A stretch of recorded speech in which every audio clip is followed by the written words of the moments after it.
so great to talk with you. I talked to you briefly at the press junket, and I just Yes. connected so deeply with what you had to say. I was like, I need to do like a one-on-one interview. So I'm so happy Yes. that you're able to make time for me. And I want to start. You just posted a super awesome teaser on your story. So can you give me any more details, or just the audio, the viewers, any more details on that? On the album, yeah, I have some really cool things coming up in 2021 as far as new music. I'm hoping to release a single by the end of January, but we'll see. Kind of just keeping it keeping it in the loop of everything, all the craziness that's happening in the world. So Yes. Oh, it's so exciting. And something that I really loved that you said, it wasn't in an interview, but it was in one of your Instagram lives that you saved, that I was just like, I really want to ask about this, is you talked about the importance of making time for yourself. And I think that is so important, and it's something a lot of people, especially creative people, tend to neglect because you feel like you have to be productive 24/7. You have to be mhm. working 24/7. So was that any challenge you found on The Voice, being like, I have to practice even if my vocal cords are going to get strained. I have to practice. That's still a challenge to this day. I've still yet to figure out how to navigate the take care of yourself thing. It's a challenge only because, like you said, like it's such a stereotypical thing to always be productive. You always have to be productive in order to be successful. You always have to grind or work an insane amount for sometimes a little reward. And I think a lot of the times people get caught up in that constant grind and forget that rest is important. Mhm. um Especially, like, I grew up very much in the dynamic of, i think I think the early 90s was just an interesting time as well too, but I grew up in like the 90s. And you don't ever, like, I'm the type of person, I love to sleep in. Same. It is Same. amazing. If I'm awake before noon, something's wrong. So send help, send a doctor, whatever you have to do. Just kidding. That's usually how it is for me. Like, since the show, I've been waking up a lot more earlier because my schedule's set to that. But I remember just constantly being ridiculed for sleeping in. Me I too. don't understand. It's like your not. I don't even think my parents like really had an issue with it, but it was just like people like grew up with. It was just like, oh my god, you're wasting your daytime by sleeping. And I'm like, actually, I'm not, because what you think is a waste is actually my productivity. Because like my brain functions at like 1 to 2 p.m. Oh, best. yeah. So that's when, yeah, this is perfect timing. I like function at this specific time, and then I function later. So like my daytime is 1 p.m. to like whatever like time anyone's like dinner is, because that's usually when I'm like doing the most that I can. But yeah, no, I think oftentimes people are so confused as to why you need rest, and I'm confused by it, honestly. Especially as a singer, the I hardest thing to know. do is rest your vocal cords. It's the hardest thing. You have to have conversations with human beings, and then you want to sing all the time. Yep. So I'm constantly wanting to sing something. So rest is something I'm still learning at 28. So You know what? I'm not much behind you. I'm 24. I know I look about 12, and this glitter is not helping. But no, I totally get it. I think that we need to shift our thinking to downtime as productive time, which is basically what you said. Because if you don't take that time for yourself, whether it be reading or even songwriting for you, something that's yeah. not putting strain on your vocal cords, I think that's a beautiful thing to practice. But I know it does get hard, especially on a show like The Voice, where you're under so much pressure. And Hmm. obviously you handled that pressure great, and I don't think I told you this, but I was like rooting for you. I voted for you the most times like possible on the app. Told Thank my you. parents, of course. And this was actually, this was the first season. I skipped the past couple seasons just because I got so busy. So this was such a Hmm. great introduction to the show, and I think it's Right. very, it's such a powerful show all the time. And what I love about you is, even though you're not on the show anymore, I can tell I can tell you who you are as an artist. Not in like a conceited, like know-it-all way, but like I can Right. tell you know who you are. So I'm Yeah. wondering, you already kind of knew who you were before going on to The Mhm. Voice. But what's like the number one thing you realized after The Voice that kind of relates to your artistry? Yeah, I think one of the things that I started recognizing about my artistry, just in the process of even being on the show, is what I was capable of. Because Mhm. went into the competition actually like I'm confident in most things. I'm confident in my music and everything, and I'm confident in my voice. But just like when it comes to competition based and compare and contrast, you're always going to feel insecure about something. And going into the competition, I was very insecure about not necessarily my voice, but also just like my stylistic choices and how I chose to approach things was definitely more of a singer songwriter indie kind of approach, whereas the show, caters to a lot of like just like singers. I Yeah. think would be the best thing. It caters to singers and people that are really good at cover songs, and cover songs are like they're my weakness in a sense because I rewrite them.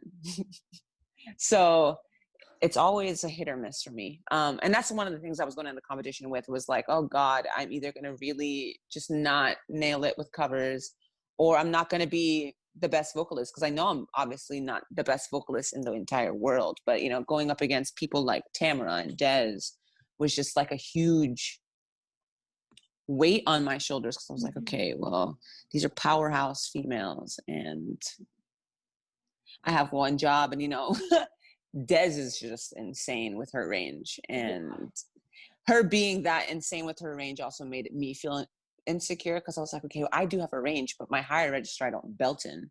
So it was a lot of things going on in my head. But as the competition progressed, I started recognizing that power that was like instilled in me, which I knew of, and I think came across in performances before, but nothing like this before. I think what the show really did bring out was, in a lot of ways, a lot of dark sides of myself that Mhm. needed to present itself, like especially when it came to Creep. Like that was a lot of darkness that came to the surface, and it wasn't like darkness in like a sinister way, but it was darkness in a somber way. And I think one of the biggest things I can take from it to carry on to my journey with being an artist, I think, would be the level of just connectivity that I had with myself in those moments. It was all or nothing, and I had to be connected. If I wasn't connected, like it wasn't going to be a good performance for me. So I think stepping into who I am in those dark times really brought to surface what I was as an artist. So using I think people would call it the dark horse, but literally it's a dark horse at this point. Using all the like things that are my insecurities or the things that I struggle with as my armor really, Yeah. really took it to a different level, because it was like, okay, I know I'm not the best singer here. I know I'm not this, but how can I use these things to implement my artistry and become more of a powerful musician in general? And it was a lot of work. It was a lot of work. And it took a lot of frustration, a lot of tears, there's a couple times I think no, not a couple times. I cried in front of Gwen twice. So the I time for love my knockouts. yeah. Yeah, it's just like the time for my knockouts. And then even in my battles, I cried then too. It was a lot. It was a lot having to, I'm my worst critic. So I have to think about the technicalities in my head and break it down. And then if that's too much, then someone else is asking too much. It's just a lot sometimes. But being able to navigate that was very, very much a blessing. And even just quick turnarounds, learning Mhm. how to flip a song really quickly. Like for Lives, I think we got like a week and a half to make a song into something. We got probably less than that Oh my to gosh. take it into rehearsals, which was, I thought, was a really great challenge, honestly. So it sucked and it was really stressful. And then I honestly had moments where I was like, oh my God, I don't have confidence in this right now. But yeah, it ended up turning into something worthwhile. So I think you navigated it beautifully. You really thank you. did.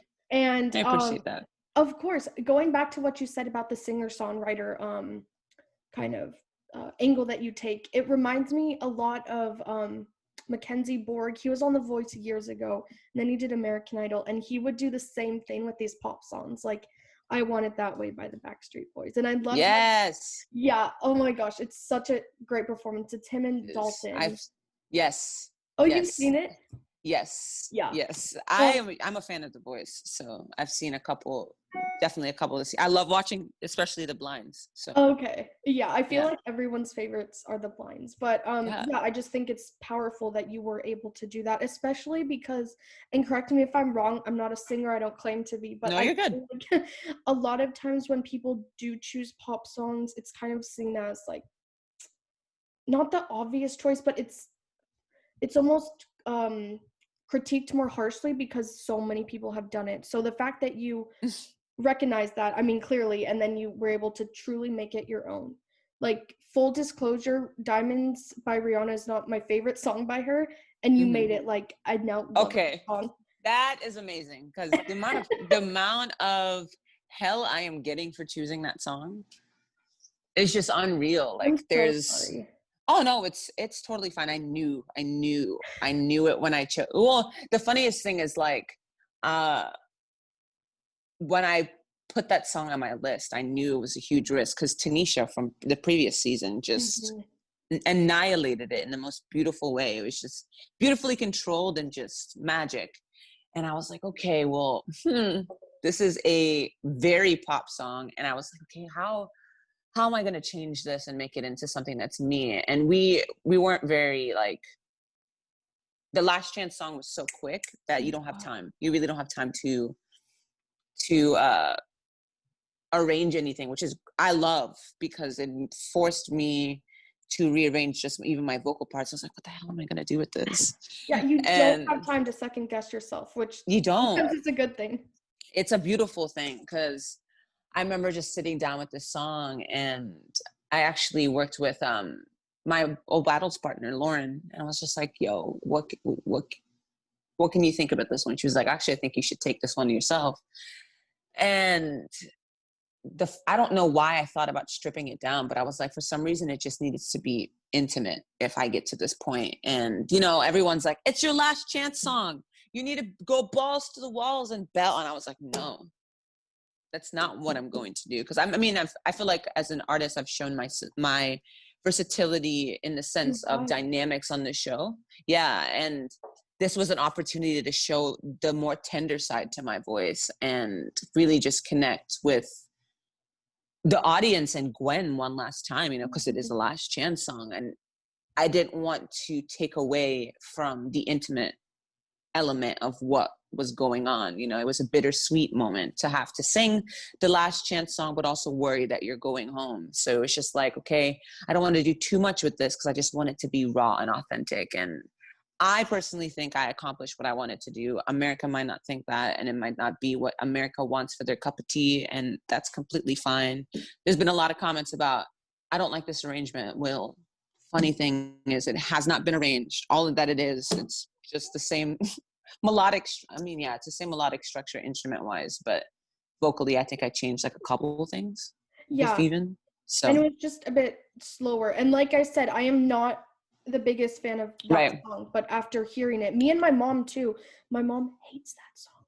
And she was like, she loves Rihanna, but she just does not like that song. It's so overdone. That's And why. that's the thing. And it was overplayed on the radio, and I would always Hmm. want, the pop station on. I think that's what it comes down to. But, Right. even she was like, I didn't recognize the song. Like, that's beautiful. So, yeah, give yourself Yes. some credit. All the haters, just back off, please. Right. Just right. My goodness. It's like, there's already way too much hate on social media. Like, let's not Seriously. add to it. Seriously. Yeah, it's bad. It really is.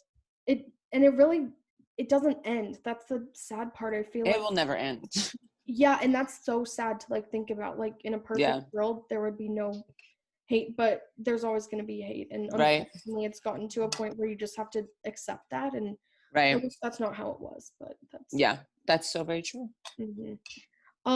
And another thing I wanted to touch on. Well, first I should ask, do you still teach at School of Rock? I do. Okay, so I have a friend who he was on American Idol, and he, not The Voice, American Idol. He did School of Rock, and then when he went back to School of Rock after American Idol, all the kids were like so excited and all that. So I'm wondering, you probably can't do it in person, but have you been able to talk to any of your students and just share with them anything? I got to talk to two of my students when I came back after lives, because I ended up coming back to teach for a little bit. I only did like a week of teaching.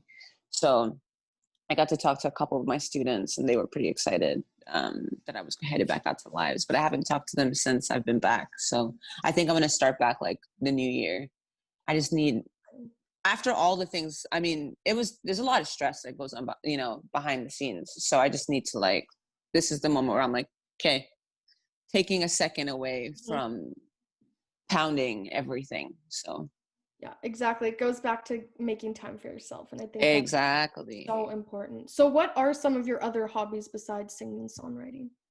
I am a huge backpacker. I love to backpack.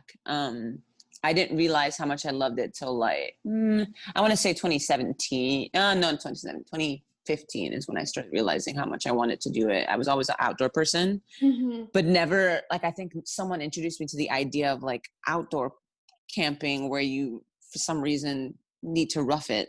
And I was like, that sounds like something I want to do. I want to go survive in the wilderness with a backpack and fire in my hand and all the things. Yeah. So I fell in love with that. And ever since then, I try to go like every year, do a backpacking trip. That's how I like reconnect with myself. Oh crap. There we go. Something happened. There we go. We're back. Oh, you're fine on my end. Yeah. What's that? You're fine on my end. So okay. Yeah. Backpacking is a huge one. Photography is also a huge thing. I'm very much a landscape photographer. So I just spend a lot of time just taking in what I visualize when I go on my backpacking trip. And then what else do I do? What else do I love? I love sports. Before music, I thought sports was going to be the thing for me. I ran professionally in college. Yeah, so cross country, right? Or track? I ran track. Yeah, I ran track. I would never be able to run cross country. I'd die. I tried it once and I was like, this is not for me. Yeah. Not at all. But no, yeah, I would definitely say those are my go-to things besides music that I would run to outside of this. I also love Legos and building things. I love doing anything with my hands. Yeah. So I'm kind of a nerd when it comes to specific things. Like I love anime. I love all the things that are just anything that makes anything that makes a person happy. I'm gonna do it. So. Yes. Oh my gosh, I got into anime in college as well. I got into Naruto. I took a class. The class was legit studying pop culture in East Asia. I'm like, this is amazing. That sounds amazing. And then, oh my gosh, I had a class sophomore year. This sounds like a joke. It's not. It was called Consuming Beyonce. We legit studied Beyonce as like how she, the politics of race and representation. I know. It was the coolest. That would be the class I would go to. Oh my gosh, I'll try to find like my old essay from it if you ever want to read it. Oh my god, yes. Literally do PowerPoints on her different hairstyles, her different lyrics, It was so cool. Yeah, that's amazing. A lot. Yeah, that's amazing. That's such a side note, but yeah, it was awesome. And I think it's important that classes like that exist. I mean, you studied music theory, right? Yeah, I studied music theory and spend majority of my focus on jazz drums and voice performance. Very, very cool. Would you say that any of that transferred onto the voice? Because I feel like a lot of times, sometimes, again, correct me if I'm wrong, this is just how I assume, like music theory is more the technicalities and whatnot, and obviously the theories. So did you even have time to recall that during the voice, or is it almost 100%? I definitely did. When working with the band, one of the best things to do is walk in and be able to have your arrangement ready to go. So being able to communicate efficiently was the best part about it, because a lot of people were struggling with their arrangements and how they wanted their arrangements to go. And my blind audition song sounded exactly like I wanted it to. The battle song sounded exactly like I wanted it to. Creep, the only thing I was like kind of about was the drums, but it's only because there was such a small time for it to do what it needed to do. But other than that, I was like, I know exactly what I want. So I was able to communicate it to the the music director, which was made things 10 times much easier because a lot of people were struggling with their arrangements. And I was just like, the band gets what I want to do. So Yeah, that's a nice little relief of pressure on top of everything else you have to worry about. yes, So 100%. very, very good. And yeah, the show obviously, something you had said in one of your other Instagram lives. I promise I don't like stalk your Instagram lives. No, you're good. Love what you have to say, and I'm like, oh my gosh, I need to do this. You can totally stalk the Instagram lives. I don't mind at all. Okay, if you see like 100 more views in like an hour, no, that wouldn't make sense because your lives are like 20 minutes. If you just all of a sudden see the views like skyrocket, it might have been me. But It's you totally said, fine. okay, cool. You said something that I really connected with, which is that we're not put on this earth to be comfortable, and that's something Mm-hmm. a lot of people, including myself, are still coming to terms with. It's really hard to not freak out if you have a bad day or something because we're fed this Yeah. mantra of you need to be happy all the time, and unfortunately that's a toxic mantra, and I love that Yeah, it you is. recognize Yeah. that. So I'm Yeah. wondering how that helps you just with your music career as well as in daily life, just remembering that idea. Right. I think one of the things that I always like go to is I spent half my life in the church. So a lot of that comes from that upbringing of it's God's got it. You're not meant to be comfortable. Like this journey is supposed to be a difficult task. Yeah. And I think I accepted that at a really young age because moving to the US, I moved with just my dad and not my mom. And I had to grow up very quickly. So a lot of what I do with that discomfort, I think somebody was telling me about this the other day where it's just like if there's constant discomfort, it means that somebody's trying to stop you or there's forces that are trying to stop you, which I do believe to be very true. Like if you don't experience resistance, then are you in the right place? Mm-hmm. It's kind of how I view things, which sounds kind of twisted, because you shouldn't experience resistance. Like if I think about it in an athletic perspective, resistance on my muscles keeps me from propelling faster. Mm-hmm. But in this perspective, I feel as though this, like sometimes resistance is beneficial to help the propelling not necessarily go faster, but go smoother. Mm-hmm. So it's an interesting thing. And I think it's a twisted perspective. I think a lot of artists get lost in that discomfort and resort to drugs and stuff like that. And there are times that I'm tempted. I'm just like, I understand why people are led to alcohol and drugs as a musician, because this is not fun sometimes. Yeah. But the discomfort for me is 100% worth the battle, because at the end of the day, when I come out 10 times stronger than I was in the moment. So I'll gladly take the discomfort because the discomfort has led me to this spot. So Mm-hmm. And look what yeah, you're capable of, and now you have yeah, confidence that you are capable of it. It goes right, to consider these exactly. trials as pure joy and an opportunity to Mm-hmm. further yourself. So I grew up in the church too, so I know. Yes, um yes. yeah, awesome. Well, Paige, thank you so much for this Mm-hmm. interview.